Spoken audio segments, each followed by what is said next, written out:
Brace yourself. Get it passed up anytime now. Collect yourself. Things will never be the same in a sad, sad world.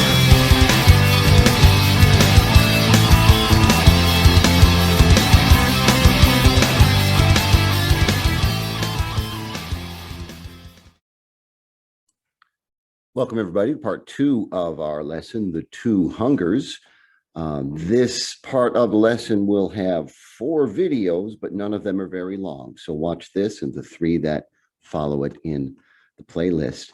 The period of time we know as the Renaissance was defined, we said last time, by these 2 hungers: a passion for knowledge and a passion for money. And there was an explosion in both knowledge and wealth like the West had never seen before, not only getting back to the quality of life we had had under the Roman Empire, but before long, far surpassing that and launching us into this modern era that we know. One of the key figures in building the knowledge base of our civilization is Johann Gutenberg, who invented the movable type printing press in the 1400s. The Chinese had a similar device, but there wasn't enough communication between the 2 cultures for the Chinese technology to make its way over to us. What this did is this put, for the first time, this put reading material in the hands of the average man and average woman. And it is an exponential growth in our ability to know things. I think about the first computer I ever owned. It was built in 1991. I got it used in 1996, and it had a 40 megabyte hard drive. That's how much you could store on there, 40 megabytes.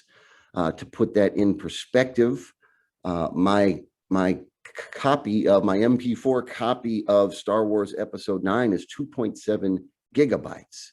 And it dawns on me now that I forgot to do the math. Omar, how many 1991 computers at 40 megabytes would I need to have to fit one Star Wars movie at 2.7 gigabytes?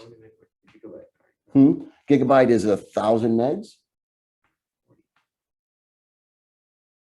Omar says I would have needed 10 trillion computers to fit. I would have needed many computers to fit just one movie file. 50 computers. I would need 50 computers just to store Star Wars Episode 9, and of course a time machine because it had not come out yet.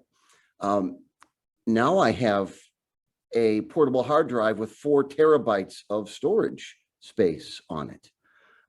Gutenberg's invention was the equivalent of the growth from a 40 megabyte hard drive to a 4 terabyte hard drive as far as what we could know. But before widespread literacy and access to books, you knew what you could remember.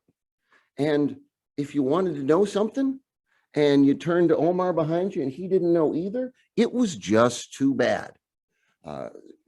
Gutenberg's invention allowed for the dissemination of knowledge and ideas, including controversial ideas and radically controversial ideas that contributed greatly to bringing our civilization back to life. One of the folks with radically controversial ideas for the time was Galileo Galilei, who theorized that it is the sun, not the earth, that is the center of the universe. Now, if you have a sharp ear, you'll realize that's also not true, but it's a lot closer to true than thinking that everything revolves around the earth, including the sun. Not that people were stupid, because it sure looks like the sun comes up, spins around the earth, and goes back down. But Galileo theorized that was not the case at all, and it got him into big trouble with the church.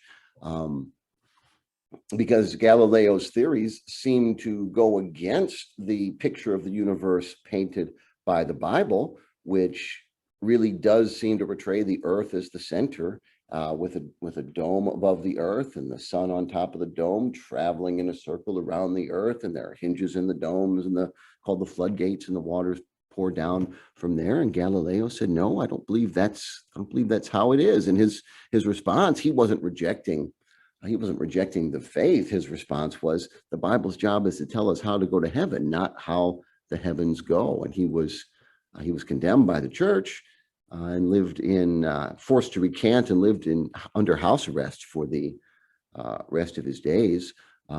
Church did learn a lesson from that, and in later scientific controversies did not take such a heavy hand, but that was definitely a black mark on its moral authority at a time when it really couldn't afford such a black mark. With the growth in the quest for knowledge and the quest for wealth, it was inevitable, it seems, that eventually the Europeans would look at the vast ocean and say, I wonder what's on the other side. I bet there is knowledge to be gained. I bet there is wealth to be had. And so the Renaissance launches our age of exploration, in which the two halves of the world are finally put into contact with one another. What you'll see in the next two videos are an introduction to something called the Columbian Exchange. That is the opening of the two sides of the world up to each other after the discoveries of Christopher Columbus, and then a fairly cringe-worthy rap by a teacher other than me, or a teacher worthy to be, or willing to be even more cringe-worthy than me, about the Columbian Exchange, and then you'll come back and join me for the conclusion. So here's the awkward part where I haven't hit the stop button yet. That's not what I want to do anyway.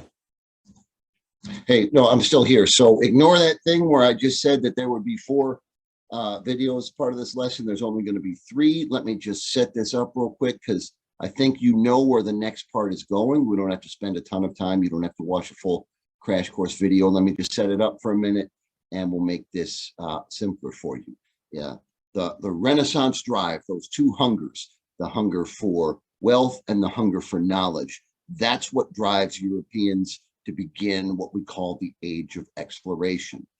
We finally now have ships that can make it across the ocean, and with those ships, Europeans sail around the coast of Africa, stopping along the way, causing a lot of problems, and around Africa to Asia, and even more impactfully on the world across the ocean for not quite the first time. The Vikings made it across the ocean and settled Canada 500 years earlier.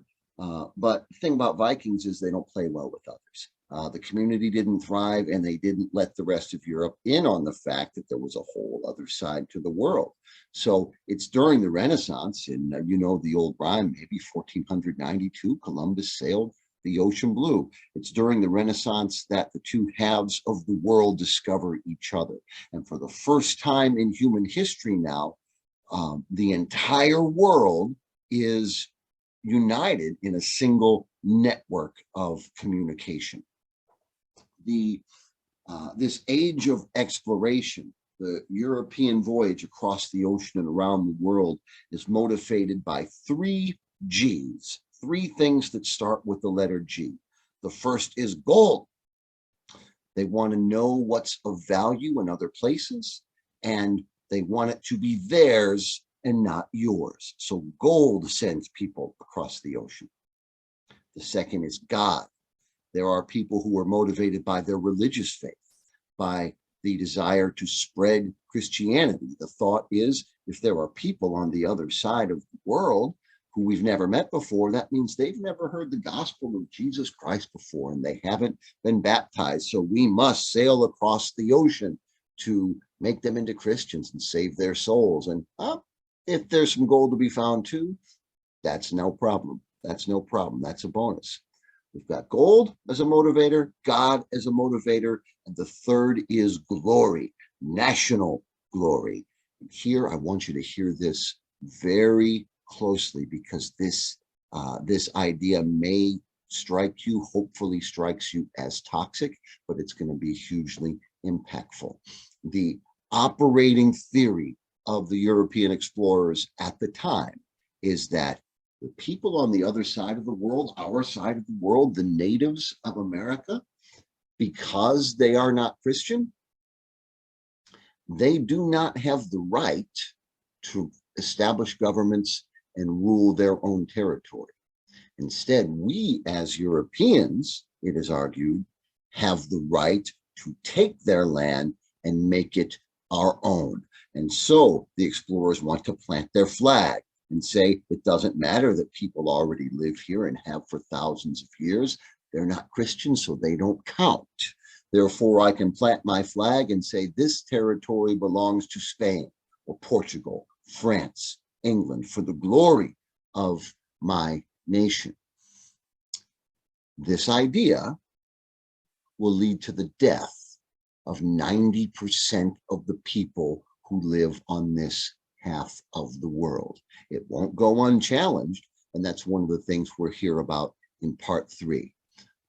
So you don't have to watch 3 more videos, only 2 more, and they're both very brief. Following this in the playlist is a really well done rap about this concept, the Columbian Exchange, the connection of the whole world in a single network through which between the 2 halves of the world, goods, services, people, ideas, and diseases are exchanged back and forth. Another teacher, a more talented teacher than I, is going to rap to you about that and its lasting impact on the world. And then after that video, keep watching for the next video that follows in the playlist, which will be my conclusion to the lesson, where I'll introduce you to the most important person you've never heard of, and we'll celebrate a very special milestone. How do I do this?